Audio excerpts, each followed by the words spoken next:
retiens en premier, déjà, c'est l'affluence, la présence des jeunes et de voir qu'effectivement, ces questions de santé, dont on pense parfois qu'elles sont très éloignées de leurs préoccupations, est un vrai sujet pour eux, à la fois pour leur santé personnelle, mais aussi par rapport au système de santé dans lequel ils vivent et qui exprime beaucoup de choses sur leur vision de la solidarité.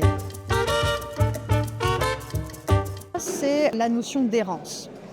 Parce que ça, c'est quelque chose qui est assez terrible. On vit dans une société qui est une société de l'information, de la communication. D'ailleurs, beaucoup de politiques de santé publique reposent sur beaucoup de communication.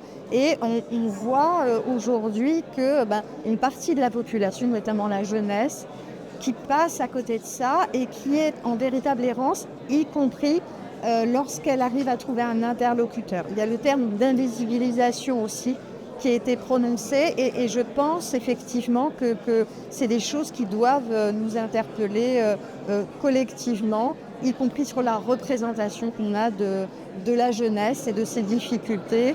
Le temps où on pensait que quand on était jeune, on était en pleine forme, qu'on n'avait pas de problème et que c'était plus tard qu'arrivaient les difficultés, ce moment doit être révolu et on doit prendre en compte chacun dans ses vulnérabilités, quel que soit l'âge.